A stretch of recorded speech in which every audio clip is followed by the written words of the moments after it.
I've worked with mountain gorillas for 25 years. Kanyoni is one of my favorite gorillas.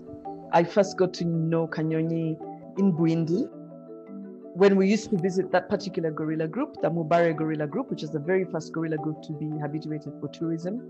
I got to see a gorilla that was always playing with her younger brother. When I asked the rangers, why are you calling her Kahara? And Kahara means a special girl. And they were like, yeah, because she liked to babysit her baby brother.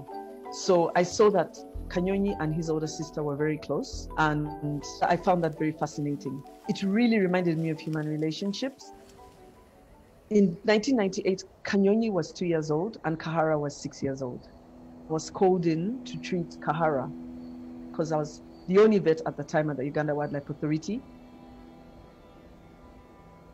When we went to the night nest, Kahara was very, very weak and she wasn't getting up and moving around like the rest, and there were lots and lots of flies in her night nest. She had a rectal prolapse, and actually if I had not operated on Kahara the day that I did, the maggots would have entered into the body cavity and she would have died.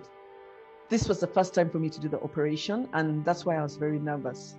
But it was like I either do it that very day and Kahara has a chance of surviving, or I don't do it and try and wait for more hands to help me and she may not make it. Everyone had so much hope in me because I was the most qualified person amongst the people who were checking on Kahara regularly.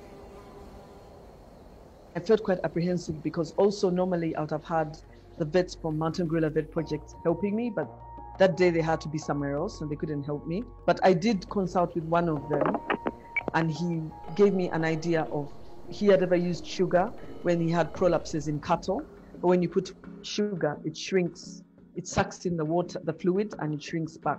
So I got some sugar from breakfast and I carried it with me. When I was doing that operation, I really was determined that I do it as best as I can and she recovers, because I felt to myself that if we lose Kahara, it will be a big loss to conservation because she's a female gorilla and she's going to have 6 babies in her lifetime, but also her little brother will really miss her.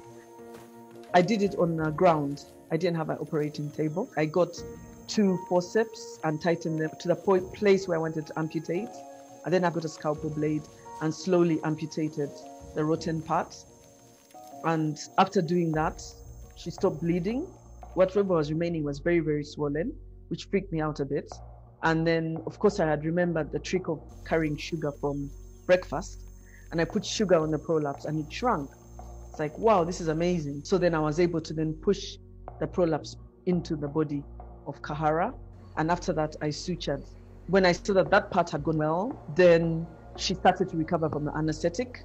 So we supported her and held her until she was able to get up and start moving around by herself.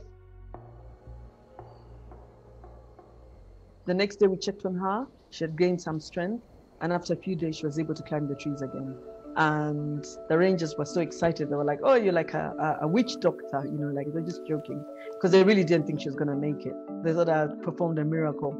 And so I was just so excited that she got better and that she could actually reunite with her little brother again. And we continued to watch the relationship between Kanyoni and Kahara over the years. So Kanyoni became the lead silverback of that group. Silverback is actually when a gorilla develops gray hair, and the older they get, the more silver it becomes. And he led the group very ably for 5 years. I'd say that Kanyoni was a very strong and gentle leader. He never lost the playfulness of a young male. And the females loved him because he was a gentle silverback and he had many females. But unfortunately, because he never had other young males in the group, when he died, the group really split up. And how did Kanyoni die? He actually died of natural causes. He climbed up a tree and fell down, and he never recovered. I remember visiting Kanyoni a few days before he died. So he actually made a nest in front of us and lay down in his nest. And there was a female called Karunji, which means beautiful. She was with a baby and just following him the whole time, trying to keep close to him. And like 3 or 4 days later, Kanyoni died, which is very, very sad. He passed on at the age of 21, which is actually very young for gorillas. almost all Kanyonyi's offspring were killed. Gorillas are like lions. If they know that the baby is not theirs, they'll kill the baby of the female because they want her to have their baby very quickly. About 3 or 4 Kanyonyi offspring were killed, but one of them survived. The rangers kept telling me that the other females were always protecting the baby from the silverback. And guess what? The baby who everyone called Masanyu, which means joy in the local language, this particular baby made it. And the nice thing about it is that Kanyonyi's legacy lives on. My hope for the future is that mountain gorillas' numbers can continue to grow. And actually, once you protect gorillas, you also protect all the other species in their habitat. In Bwindi forest, we not only have gorillas, but we have chimpanzees. We also have elephants, and we have a whole range of monkeys, including the blue monkey, and we also have the louse monkey, and then we also have over 300 species of birds. And it's also a forest, like once you have a forest, you have water, you have more rain. So there's lots of advantages to protecting a habitat. And sometimes you need a charismatic species like a gorilla to protect a habitat. But the gorillas and their habitat is very, very important for everyone, not just the wildlife, but the people as well, and the planet in general. I would hope that Masanyu ends up heading the Mubare group, because then it will be a generation of leaders. That would be really, really amazing if it does.